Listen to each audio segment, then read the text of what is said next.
quién era esta mujer? En este contexto de la Biblia, la mujer era Israel, que muchas veces es comparada con una mujer. ¿Y quién es? Mire, el versículo 3, apareció otra señal en el cielo y aquí un gran dragón. ¿Quién es el dragón en la Biblia? Es Satanás. Un gran dragón escarlata que tenía 7 cabezas y 10 cuernos, y en sus cabezas 7 diademas, y su cola arrastraba la tercera parte de las estrellas del cielo, y las arrojó sobre la tierra. Y el dragón se paró en frente a la mujer que estaba para dar a luz, a fin de que devorara a su hijo tan pronto como naciese. Quería devorar al hijo. ¿Sabe por qué? No podía dañar más que al hijo. Era su intención, era lo que quería. ¿Usted sabe lo que están haciendo la gente mala en estos años? No pueden a veces dañar a la persona a quien odian, y para causarle mayor dolor se van sobre los hijos. Porque yo le pregunto a usted, ¿cuál es el mayor dolor que un hombre o una mujer puede tener? Si no es respecto a los hijos. Y quiero que se dé cuenta, eso es obra de Satanás, por supuesto. Eso no nace del corazón de ellos, es del corazón del enemigo. Versículo 9. Y fue lanzado fuera el gran dragón, la serpiente antigua, que se llama Diablo y Satanás, el cual engaña al mundo entero. Fue arrojado a la tierra, y sus ángeles fueron arrojados con él.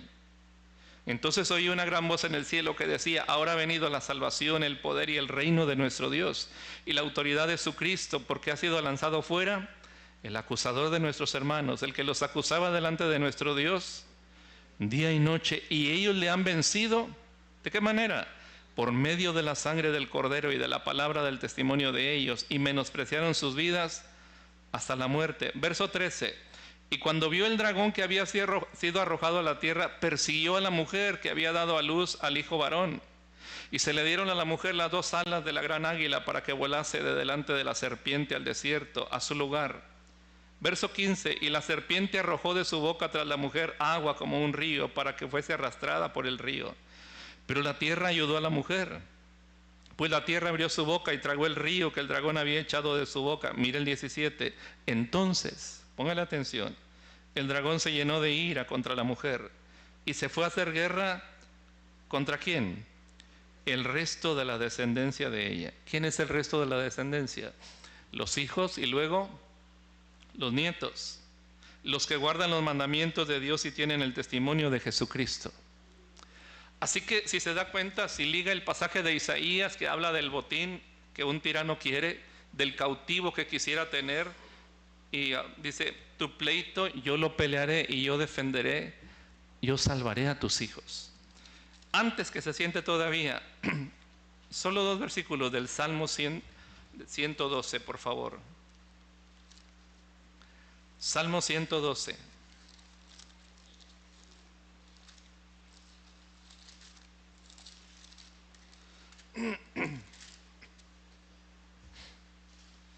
Versículos 1 y 2. Bienaventurado el hombre que teme a Jehová y en sus mandamientos se deleita en gran manera. Lea conmigo el 2, por favor. Su descendencia será poderosa en la tierra, la generación de los rectos será bendita. Una vez más, versículo 2. Su descendencia será poderosa en la tierra, la generación de los rectos será bendita. Ahora lea conmigo los 2 versículos, por favor. Bienaventurado el hombre que teme a Jehová y en sus mandamientos se deleita en gran manera. Su descendencia será poderosa en la tierra, la generación de los rectos será bendita. Tome su lugar, por favor. Padre, te damos gracias por tu palabra. Permite que tu Espíritu Santo nos ilumine al que habla y a los que oyen. Nosotros reconocemos aquí que el predicador no es nada sin ti, Señor, sin la ayuda de tu Espíritu Santo. Y yo suplico que sea tu Espíritu quien hable a nuestros corazones esta noche. En el nombre bendito de Jesús y por tu causa oramos. Amén. Aquí hay una promesa en el versículo 2, que su descendencia será poderosa en la tierra y que la generación de los rectos, ¿qué? Será bendita, pero la promesa está condicionada. La promesa del versículo 2 está condicionada al verso 1, porque dice: bienaventurado, ¿quién?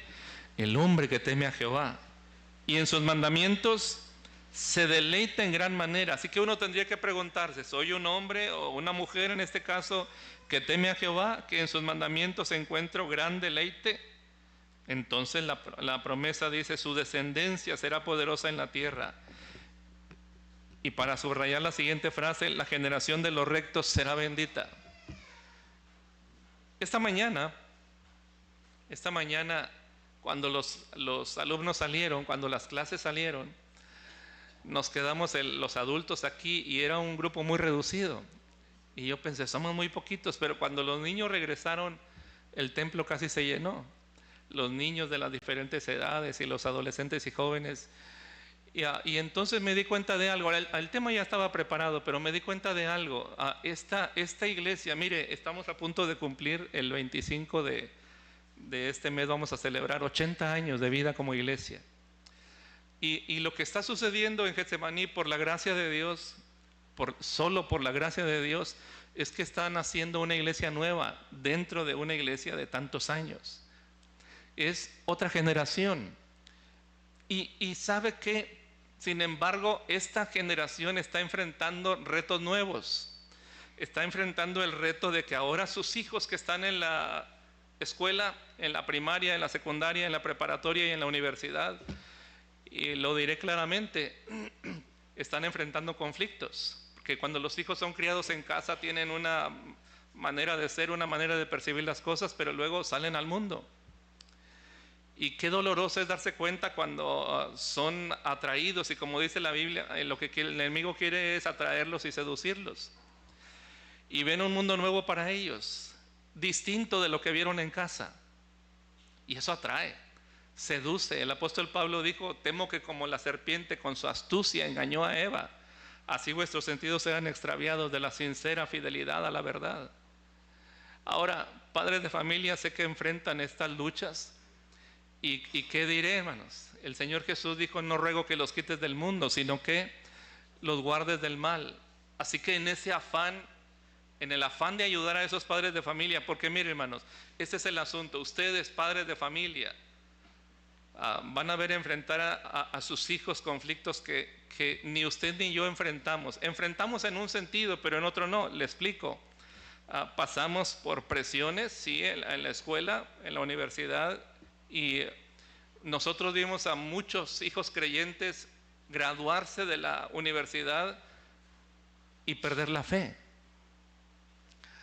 Y vimos a muchos otros naufragar, como dice la Biblia, naufragar en cuanto a la fe. Y los que salimos adelante por la gracia de Dios somos muy conscientes de ese riesgo, pero las presiones que enfrentábamos, creo yo, no se comparan a las presiones que hoy en día enfrentan nuestros muchachos, nuestros niños. Porque, ¿cuál era la problemática en aquellos años? Hace unos meses atrás leí un artículo que me gustó y rescataban las quejas de los maestros en los años pasados. Y cuando hablo de los años pasados no hablo de 2 o 3 años atrás, pero las generaciones pasadas. Cuando los que somos mayores de 60 años estábamos en la escuela, en la primaria, y las quejas eran, el niño no pone atención, la niña estaba masticando chicle, los muchachos llegan tarde a la escuela, o que no traían los zapatos boleados. Esos eran los problemas. ¿Usted se da cuenta de los problemas que hoy en día los profesores se enfrentan? Porque tenemos profesores cristianos. Hace años, en una de las escuelas, cuando nuestros hijos estaban en la primaria, y estábamos en una reunión, un padre de familia, unos padres de familia acusaban a uno de los hijos que había tocado a una de las niñas. Y entonces cuando le preguntaron al muchacho, el muchacho dijo, estábamos en la fila, porque habían hecho una fila, dice, y alguien lo empujó. El muchacho dijo, alguien me empujó, y entonces él, en el instinto de no caerse, extendió las manos y se apoyó en la espalda de una niña, y la niña se enojó y se quejó con los padres armaron un revuelo y todo eso, y finalmente se arregló el malentendido, pero había una indignación grande. Y entonces lo que dijo la directora y el maestro de ese salón dijeron, gracias a Dios que aun si sucediera que el muchacho le gustaba a la niña, dice, Qué bueno que le guste una niña. Porque si ustedes vieran lo que nosotros vemos, y le estoy hablando de hace 20 años, ya sabe a qué me refiero. Y hoy las cosas son peor, con las ideologías que se presentan en las escuelas y en el mundo entero, y el problema del internet y la información global, donde los muchachos se enteran de cosas que no tendrían que enterarse a su edad. Pero mire, lo que a nosotros nos toca, porque es imposible que podamos poner a nuestros hijos en una burbuja de cristal, y ni tampoco podemos nosotros como pastores hacernos cargo de los hijos. Mire, finalmente le diré, quien es responsable de los hijos son sus padres. Son quienes los tienen en su casa. No escuché ningún amén. Pero quienes son responsables de los hijos son los papás. Se le voy a hacer como una pregunta: ¿quién es responsable de guardar a sus hijos, de ayudarlos? Mire, hágase así. Sobre todo los papás. Somos responsables. Eso viene en el paquete, viene en el combo. Cuando le gustó la muchacha y que pensó, un día me gustaría tener hijos de esa belleza, bien, ya los tiene, disfrútelos y enfrente las cosas que no pensó que iba a enfrentar. ¿Y qué nos queda? ¿Vamos a frustrarnos? No, nosotros tenemos que afrontar los retos que esta generación presenta. Ahora, lo que nos toca a nosotros, lo que me toca a mí como pastor, es darle herramientas que le ayuden a usted a criar hijos piadosos en una generación que no lo es, hijos temerosos de Dios en una generación que no lo es, hijos que tengan convicciones aún más fuertes que las nuestras. La Biblia dice en el libro de los Salmos también que los hijos habidos en la juventud son como saetas en mano del valiente, son como flechas. ¿Qué significa eso? Las saetas las usaba el guerrero para apuntar hacia lugares donde él no podía llegar, porque cuando las batallas en el Medio Oriente, las batallas en Israel se daban, en el combate cuerpo a cuerpo usaban la espada, usaban un escudo o usaban una lanza o lo que tuvieran a la mano. Pero las saetas, las flechas y el arco se usaban no para pelear frente a frente, pero cuando había enemigos en el bosque o en lo alto de la montaña. Usted se acuerda, un día Jonatán y su paje de armas fueron escalando una montaña para enfrentar enemigos y Dios les dio una victoria grande. Pero había algunos que los alcanzaban desde antes de llegar y cuando llegaban los remataban. ¿Cómo hacían eso?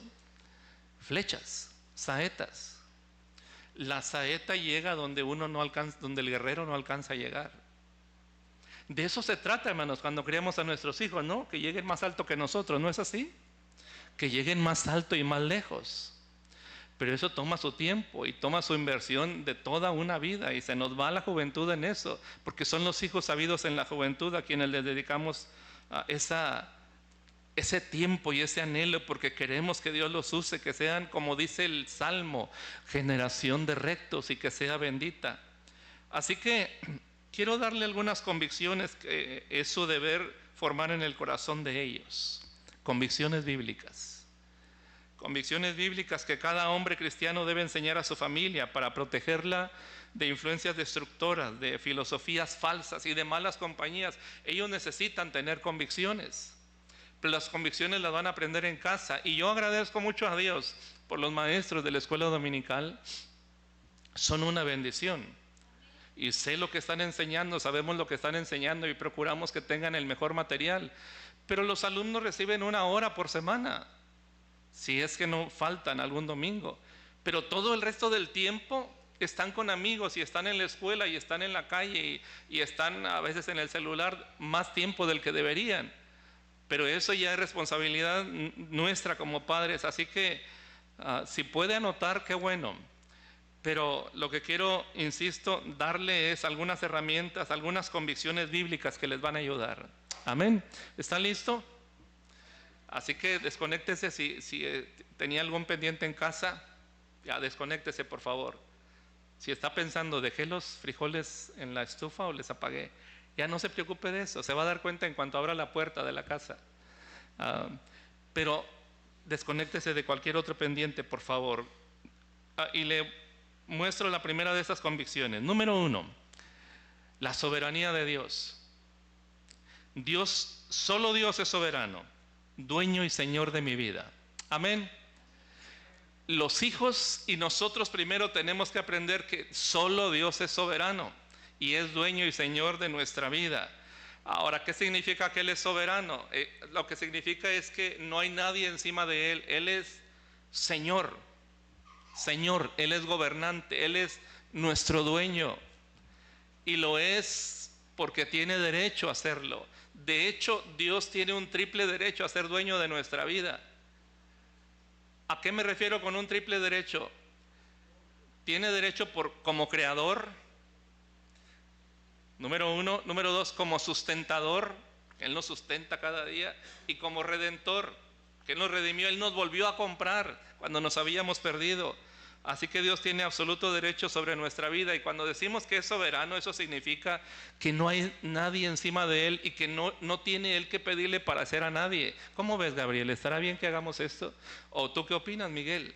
Él no hace un consenso, una junta de negocios en el cielo para preguntarles qué consideran. Él es Dios, Él toma las decisiones y no le pregunta a nadie si consideran que está bien, porque Él lo sabe. Él es el perfecto y eterno Dios. Conoce el futuro, conoce el presente y las cosas que estamos pasando y sabe lo que son las soluciones. Y cuando estamos que no sabemos qué hacer, lo único que tenemos que hacer es preguntarle a Él y abrir su palabra. Y las respuestas están ahí. Cuando decimos que Él es soberano, hermanos, cuando la Biblia enseña que Él es soberano, eso implica seriamente que como soberano, Él nunca se disculpa de lo que hace. Él siempre hace lo que es mejor. Así que, hermanos, si lo entendemos o no, esa es otra cosa, pero Él siempre hace lo que es mejor.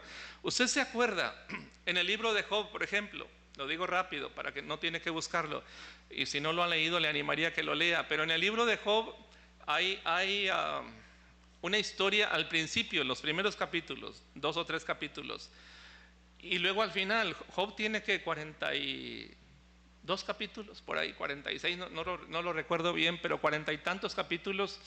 Y entonces hay historia al principio y al final, y en medio hay mucho diálogo. Pero la historia al principio es que el diablo incitó a Dios, es decir, el diablo desafió a Dios para que arruinara a Job, para que lo arruinara sin causa. Y Dios le permitió a Satanás a quitarle, ¿qué le quitó? Le quitó todo lo que tenía, sus animales, sus propiedades, sus hijos y luego la salud. Solo Dios le dijo, pero a él no lo toque, no toque su alma. Y así fue, y Job quedó postrado ahí. Y Job no sabía lo que estaba sucediendo. Pero en medio de su dolor, y los consoladores que vinieron fueron ese tipo de amigos que uno dice, con esos amigos, ¿para qué quiero enemigos? Vinieron como consoladores, pero lo acusaron de cosas que no hizo. Pero al final es esto, esto es a lo que voy, hermano. Al final de la historia, Job había renegado, maldijo el día que nació y se había quejado amargamente contra Dios. Al final Dios aparece en escena y le dice a Job, ¿quién es ese que oscurece el consejo sin entendimiento? Te preguntaré yo a ti lo que debo hacer. A ver, dime esto si lo sabes. Y él empieza a hacer preguntas. Y Job guarda silencio. Él dice, hablé una vez, pero no más. Ahora callaré. Habla tú y yo escucharé.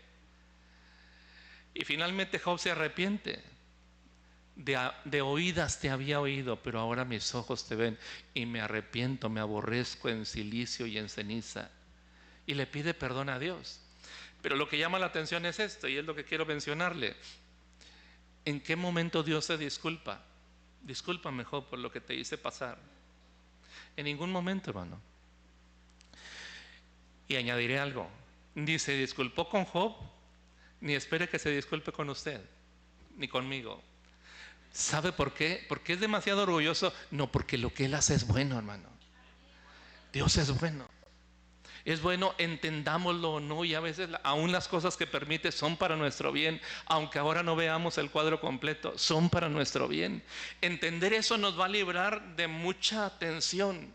Entender que todo lo que Dios ordena en nuestra vida y permite también en nuestra vida nos va a librar de estarnos quejando cada vez que atravesamos por cosas difíciles. Entender que a los que aman a Dios todas las cosas les ayudan para bien, que todo colabora para nuestro bien. Entenderlo y creerlo nos va a ayudar a sortear las crisis sin amargarnos. Porque si no, uno puede quedarse hundido en la amargura y la depresión. Cuando no encuentra sentido a las cosas que le suceden, grande ganancia es entender que el Dios soberano, Él sabe lo que yo no entiendo y lo va a usar para bien de mi vida al final. Esa es la diferencia entre alguien que se queda preso de la amargura y alguien que sale adelante porque sale más fuerte que cuando entró en la crisis. Eso es cierto, Dios es soberano y cuando, mire, si nosotros como adultos a veces batallamos para entenderlo, ¿cuánto más nuestros hijos? ¿Por qué Dios permitió esto? Nos toca a nosotros enseñarles. Pero ojo aquí, no solo nos toca enseñarles, sino nos toca modelarlo, hermano. ¿Cómo podemos enseñar a nuestros hijos que el Dios soberano tiene control si nos oyen quejarnos a nosotros de lo que Dios permitió? ¿Cómo podemos transmitirles a ellos el gozo de la alegría? El gozo y la alegría, de confiar en un Dios que todo lo sabe, si tiene un par de padres que son quejosos? Nos toca modelarlo. Nos toca modelar el contentamiento, como decía el apóstol Pablo: en todo y por todo estoy enseñado. Sé tener escasez y sé tener abundancia. Sé tener escasez y sé tener abundancia. En todo y por todo estoy enseñado. Nos toca enseñar eso. Ahora, veamos algunos pasajes de la palabra de Dios. Vaya conmigo al libro de Hechos, por favor.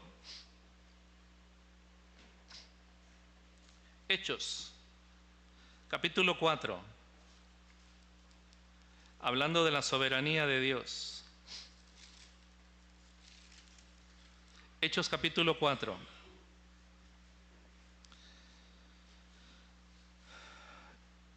Son los versículos 17 al 33, pero no lo voy a leer todo, sino unos versículos de ahí. Se lo menciono por si alguien está tomando notas. Mire, aquí lo que sucedió es que Pedro y Juan estuvieron ante el concilio y porque habían sanado a un hombre, ¿se acuerda? Que estaba en la puerta de la Hermosa, cojo de nacimiento. Lo habían sanado y entonces ellos, cuando la multitud se aglomeró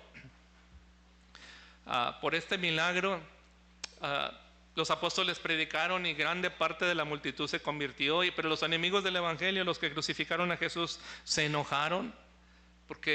¿Sabe por qué se enojaron? Porque los apóstoles estaban predicando que Cristo, ¿se acuerda?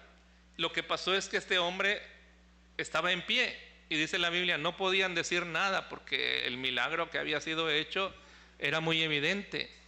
Y entonces les dijeron, ¿en qué nombre o con qué autoridad hicieron esto? Y ellos dijeron, el Cristo que ustedes crucificaron, Él hizo eso. Y entonces dicen, entonces somos los culpables. Y se enojaron, los tomaron presos, los azotaron y los amenazaron. Versículo 21, ellos entonces les amenazaron y les soltaron, no hallando ningún modo de castigarles por causa del pueblo, porque todos glorificaban a Dios por lo que se había hecho, ya que el hombre en que se había hecho este milagro de sanidad tenía más de 40 años. ¿Lo ve? Y puestos en libertad, aquí es a donde voy, vinieron a los suyos y contaron todo lo que los principales sacerdotes y los ancianos les habían dicho, incluida la amenaza. Y ellos, habiéndolo oído, alzaron unánime la voz a Dios. Ahora, antes de leer lo que sigue, les recuerdo algo.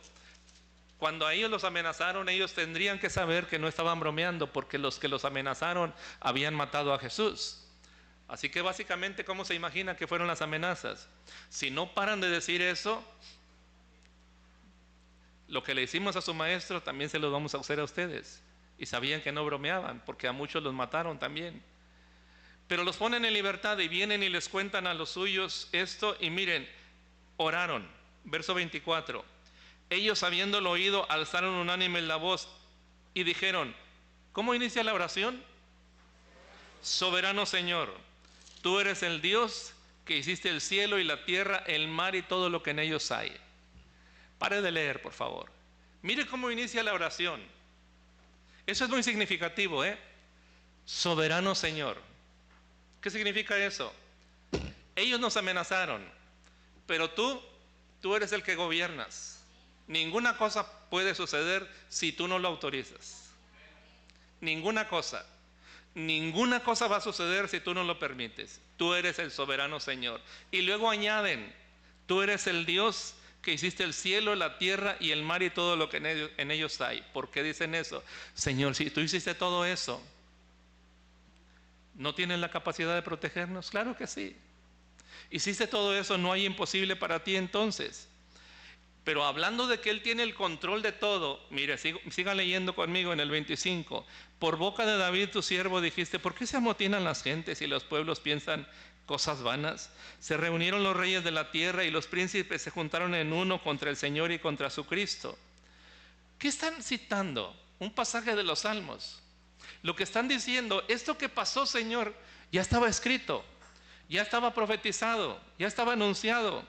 27, porque verdaderamente se unieron en esta ciudad contra tu santo Hijo Jesús, a quien ungiste Herodes y Poncio Pilato con los gentiles y el pueblo de Israel, para hacer, lea conmigo, cuanto tu mano y tu consejo habían antes determinado que sucediera. En otras palabras, Señor, lo que pasó no es que se te escapó, no es que te descuidaste, o no es que, como dice el Salmo, se adormecerá el que guarda a Israel. No se dormirá el que guarda a Israel. No es que te quedaste dormido de repente y eso se salió de control. Estaba escrito. Y entonces, verso 29, lo que piden, ahora Señor, mira sus amenazas y escóndenos.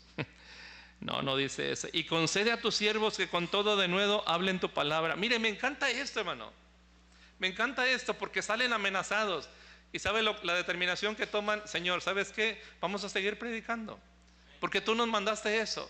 Y acerca de las amenazas, pues encárgate de eso, Señor. Mira sus amenazas y concede a tus siervos que con todo denuedo hablen tu palabra mientras extiendes tu mano para que se hagan sanidades y señales y prodigios mediante el nombre de tu santo Hijo Jesús.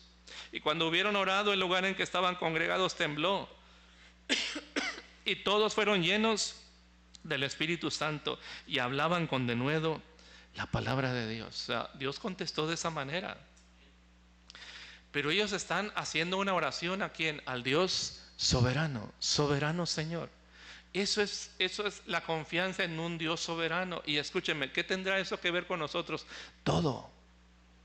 Ellos están pasando por una situación dura aquí, ¿no le parece? Están exponiendo su vida, los amenazan de muerte. Y entonces se reúnen para orar. ¿Y le oran a quién? Al Dios soberano. ¿Usted pasa por cosas duras? Mi esposa y yo pasamos por cosas difíciles. Ustedes pasarán por ellas. ¿Qué vamos a hacer? ¿Acobardarnos?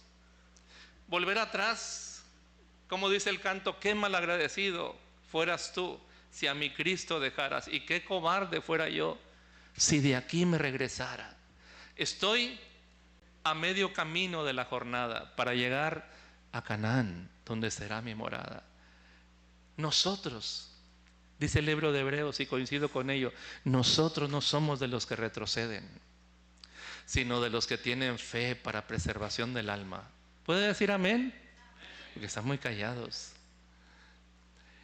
No somos de los que retroceden, hermanos. ¿Qué clase de cristianos seríamos después de tantos años? Y qué poca gratitud tendríamos para con el Señor. Así que pasamos por cosas duras, hable con el Dios soberano.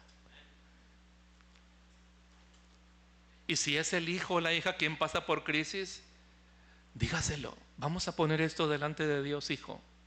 Vamos a poner esto delante de Dios, hija. Y confiemos, Él tiene poder para guardarte. Él tiene poder para protegerte. Y si alguna situación difícil pasas, que Dios ha permitido, la va a usar para tu bien. Nos queda confiar. Confiar y modelar la confianza delante de ellos. Nos toca a nosotros. ¿Sabe por qué? Porque miren lo que dice el libro de Deuteronomio, capítulo 6. Deuteronomio, capítulo 6. Versículo 3. Versículo 4. Oye Israel, Jehová nuestro Dios, Jehová uno es, y amarás a Jehová tu Dios de todo tu corazón y de toda tu alma y con todas tus fuerzas. Y estas palabras que yo te mando hoy estarán sobre tu corazón. Mire, y las repetirás a tus hijos y hablarás de ellas estando en tu casa y andando por el camino y al acostarte y cuando te levantes. Y las atarás como una señal en tu mano y estarán como frontales entre tus ojos. Y las escribirás en los postes de tu casa y en tus puertas. Así que esa costumbre de poner cuadros en la casa, de textos bíblicos y todo eso, eso es bíblico, hermano. Las escribirás, dice ahí, como una señal en tu mano y estarán como frontales entre tus ojos y las escribirás en los postes de tu casa y en tus puertas. Eso nos recuerda la fidelidad de Dios. Solo elija bien lo que va a poner, ¿verdad? Pero si apelamos a las promesas de Dios y a su misericordia, a su soberanía, eso trae paz al alma, hermano. Eso trae paz en medio de la tormenta. Es así, el Dios soberano. Ahora, mire un pasaje más, por favor.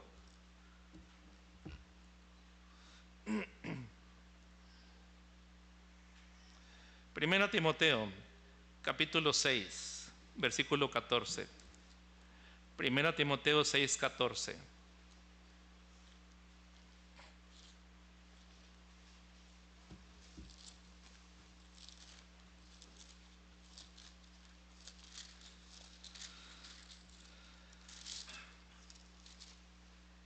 Primera Timoteo 6,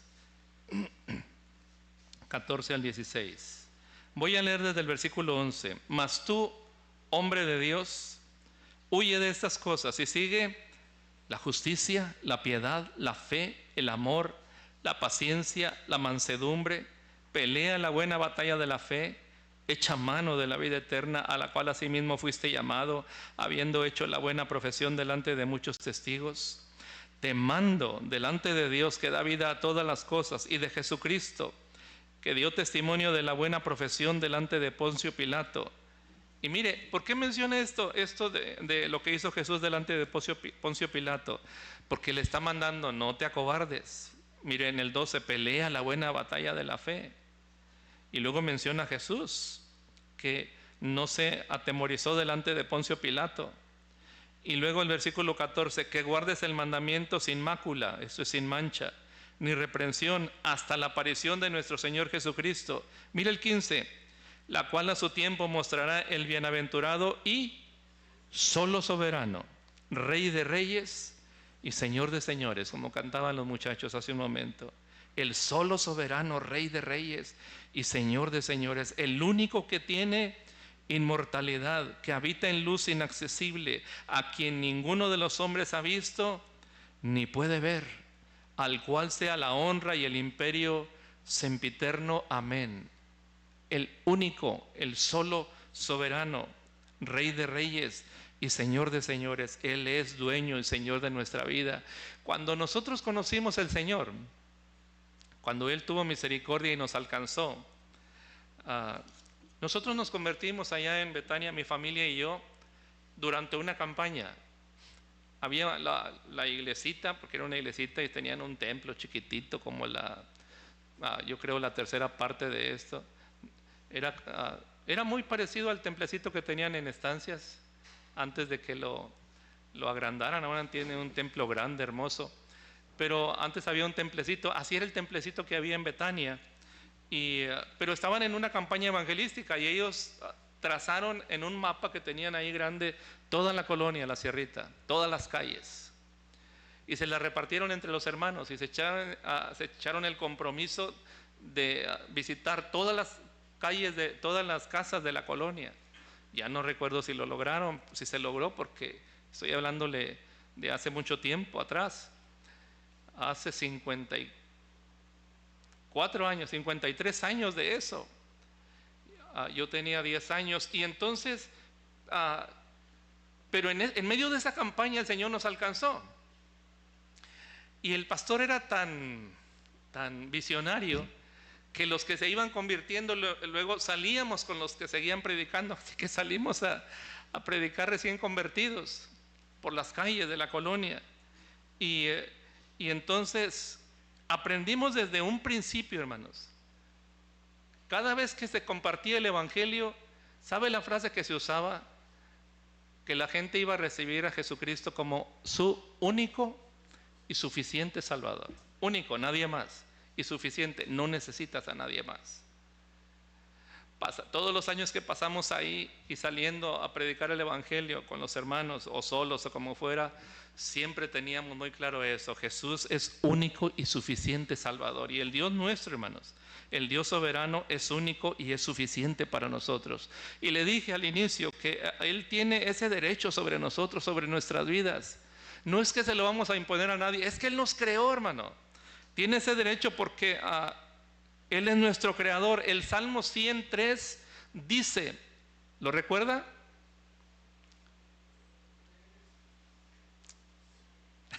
Búsquelo si no lo recuerda. Él nos hizo y no nosotros a nosotros mismos.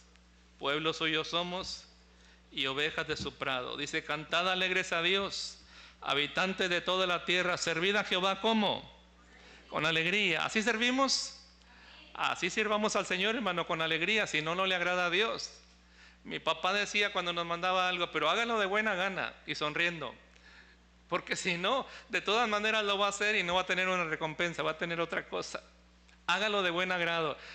¿Y cómo espera Dios que le sirvamos, hermano? Dice el texto, servid a Jehová con alegría, y añade algo más: venid ante su presencia con regocijo. Lea conmigo el 3. Reconoced que Jehová es Dios, Él nos hizo y no nosotros a nosotros mismos. Pueblo suyo somos y ovejas de su prado. Si el texto dice, Él nos hizo y no nosotros a nosotros mismos, ¿hay aquí una excepción? ¿Alguien que no entra en esa categoría? Él nos hizo y no nosotros a nosotros mismos. Si Él nos hizo y Él es el que nos dio la vida, ¿cómo no va a tener derecho sobre nosotros? Este chiquito, nieto nuestro, le costó a Paulo y a Lili bastante dinero. Hicieron las cuentas, ¿verdad, Paulo? Y gastaron tanto. Él es un milagro de Dios, pero en el proceso gastaron bastante dinero. Paulo había dicho que cuando naciera, si era un hombre, le iba a poner Gastón, pero se arrepintió y le puso el nombre del abuelo paterno. Pero lo que quiero decir es esto, hermanos. Un día platicando con mi hija, y estábamos bromeando sobre eso, cuánto tuvieron que invertir en el proceso y todo eso. Y eso fue maravilloso. Un día Paulo o Lili tendrán oportunidad de platicarles, porque esto es un milagro, realmente es un milagro. Pero sí tuvieron que invertir bastante. Y entonces decía mi hija, no se le vaya a ocurrir a mi niño cuando crezca decirme por alguna razón, mamá, me debes. ¿Qué te debo yo? Tú me debes. Lo que no tienes idea, desde antes de nacer estás endeudado conmigo. Pero hermano, el Dios que nos creó, ¿qué nos debe? Nosotros le debemos a Él, le debemos nuestra vida porque Él nos creó. Y no solo nos creó, hermano, pero vivimos por Él. Nos sustenta. Eso es lo que significa la palabra sustentador. La Biblia dice, extiendes tu mano y viven, retiras tu mano y dejan de ser. Estamos respirando porque Él lo permite, así de simple. Si Él retirara su mano de nosotros, hermano, ahí caeríamos y listo. El hombre como la hierba son sus días, florece como la flor del campo, que pasó el viento por ella y pereció y su lugar no lo conoce más. ¿Qué es nuestra vida? Escribe Santiago. Es como una neblina que se aparece por un poco de tiempo y se desvanece. Y vivimos, y nos movemos, y somos, porque Él lo permite, cada día. Cada día es un milagro, y cada día es un don de Dios, y cada día son nuevas sus misericordias. Bendito sea su nombre. Así que si nos creó y cada día nos sustenta, ¿cómo no va a tener derecho? Claro que lo tiene. Y no solo eso, hermano, pero nos creó. Y como dice el libro de Isaías, crié hijos y los engrandecí, y ellos se rebelaron contra mí. El buey conoce a su dueño, y el asno el pesebre de su señor, y Israel no entiende. Mi pueblo no tiene conocimiento. Y ese pasaje, el buey conoce a su dueño, y usted sabe qué sinónimo usamos para referirse al buey. y el asno, el pesebre de su señor. Miren, a propósito, Dios toma esos dos ejemplos. El buey y el asno conocen a su dueño. ¿Cómo es posible que la criatura no conozca a su creador? Le conté la historia de aquel hombre de campo que tenía un vecino. Este hombre de campo era cristiano, iba a una iglesia y siempre invitaba a su vecino: vamos a la casa de Dios, te invito. Pero el vecino tenía ganado, tenía una propiedad y tenía animales. Y le dijo: yo no tengo tiempo para esas tonterías, yo tengo que ocuparme de mis animales, porque tu Dios no va a venir y le va a dar de comer a mis animales, yo les tengo que dar, el pan no les cae del cielo. Era un ateo, era un incrédulo. Y aquí todo lo que tengo lo tengo porque a mí me costó.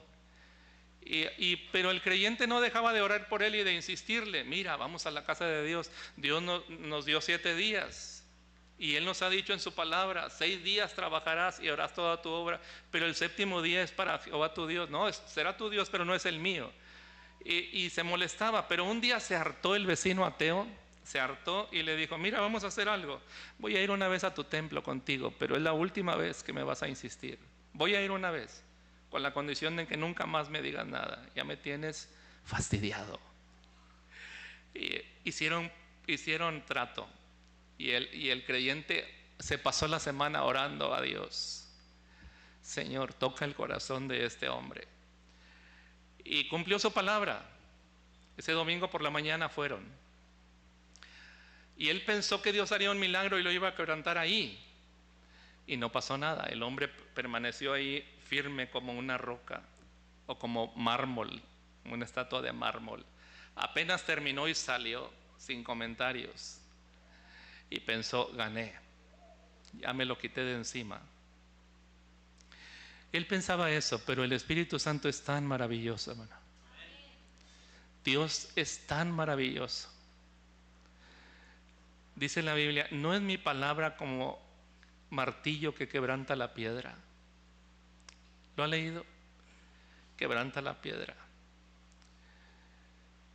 Pasó el domingo y él dijo: ya me lo quité de encima.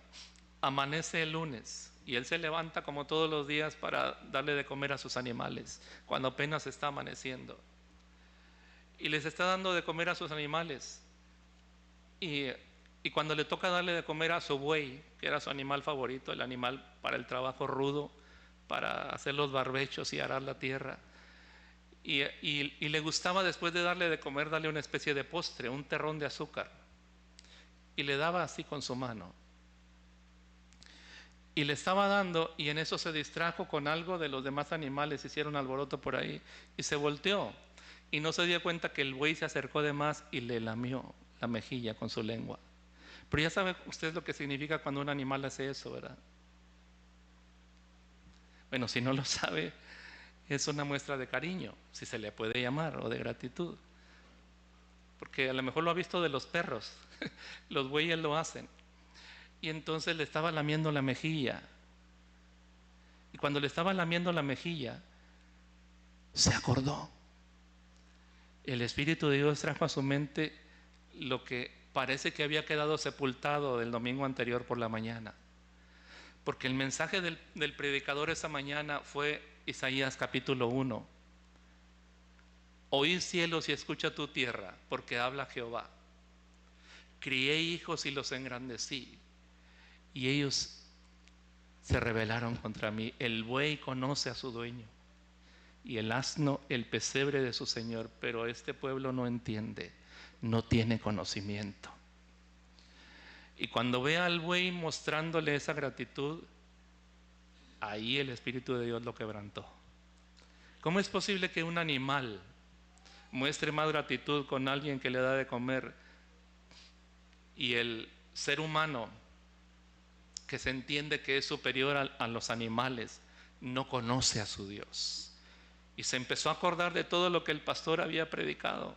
El Espíritu de Dios lo trajo a su mente. Ahí en el establo, ahí en el corral de los animales, cayó de rodillas y se rindió al Señor. Ocurrió. Es que Él tiene derecho. Tiene derecho. Es nuestro creador. es nuestro sustentador. Por eso dice, reconoced que Él nos hizo y no nosotros a nosotros mismos. Pueblo suyo somos y ovejas de su prado. Y es nuestro Redentor también, hermano. ¿Y qué le voy a decir sobre la redención? Debo terminar, pero podría predicarle 2 o 3 horas más sobre la redención. Pero es que Él nos creó, nos puso en la tierra, nos cuidó cuando éramos niños, nos permitió crecer en medio de carencias, en medio de dificultades. Y cuando alguien llega a tener algo, dice la Biblia, ¿y qué tienes que no has recibido? Y si lo has recibido, ¿por qué te glorías como si no lo hubieras recibido? Porque aún la fuerza para trabajar, ¿de dónde viene? De Dios. La sabiduría para hacer negocios, ¿de dónde viene? De Él. Todo viene de Él. Todo es de Él y por Él y para Él.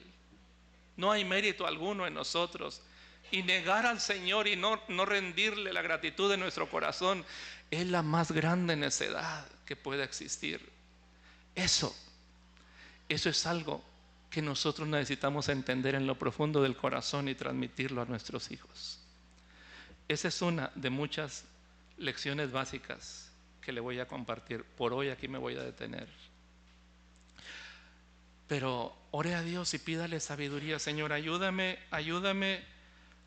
a enseñar a mis hijos y a modelar las verdades de tu palabra. Tal como dice Job. En el libro de Job 19:25, Job dijo, yo sé que mi Redentor vive. Yo sé que mi Redentor vive.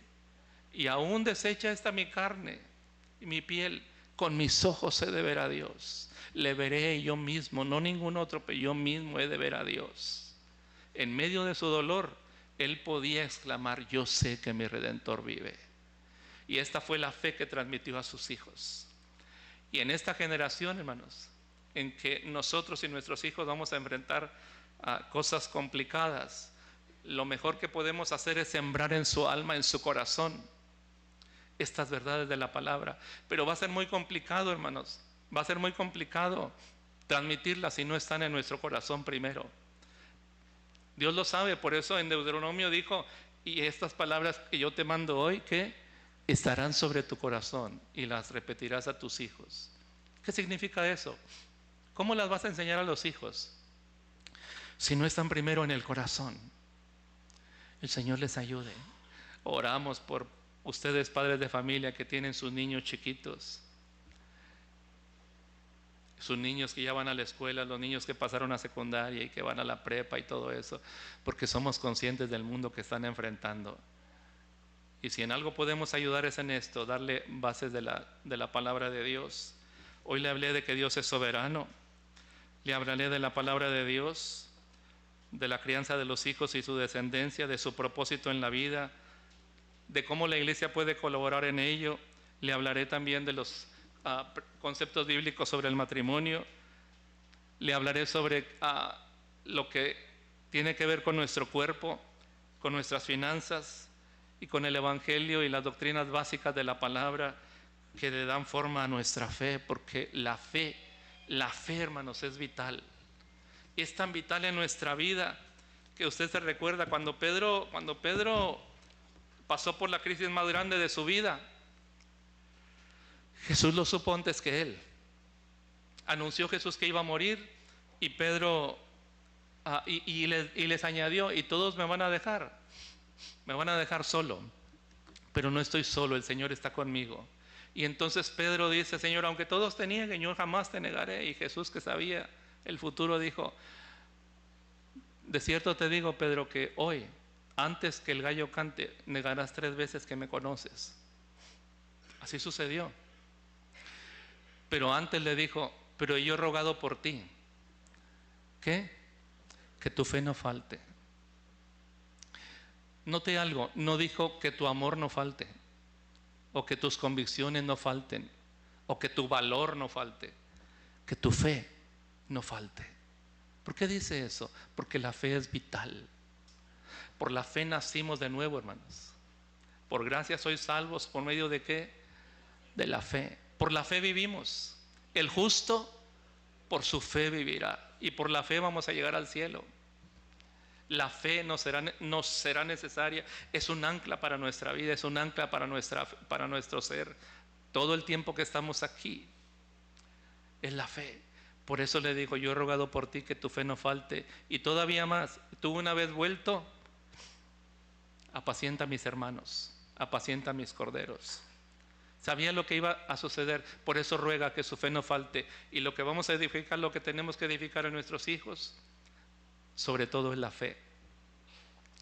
Estuvimos en Parral 3 años y algo se me grabó. Cuando íbamos a la placita del centro, vivíamos cerca de ahí, está muy cerca del templo, y nos sentábamos ahí. Alguien mandó imprimir en las bancas metálicas ahí un escudo, el escudo de Parral, y ahí estaba un letrero en cada banca: sobre todo la fe. Y yo le digo a usted, mi hermano, lo que su corazón necesita y lo que necesita compartir a sus hijos, sobre todo es la fe. Esa fe puesta en el Dios soberano, soberano, dueño absoluto de nuestra vida, porque Él tiene derecho, tiene un triple derecho, amén, como creador, como sustentador y como redentor de nuestra vida. Porque una vez que nos perdimos, Él fue y nos alcanzó. El Hijo del Hombre vino a buscar y a salvar lo que se había perdido, a usted y a mí. Ya nos había creado, ya nos había dado la vida y nos perdimos. Todos nosotros nos descarriamos como ovejas, cada cual se apartó por su camino, mas Jehová cargó en él el pecado de todos nosotros.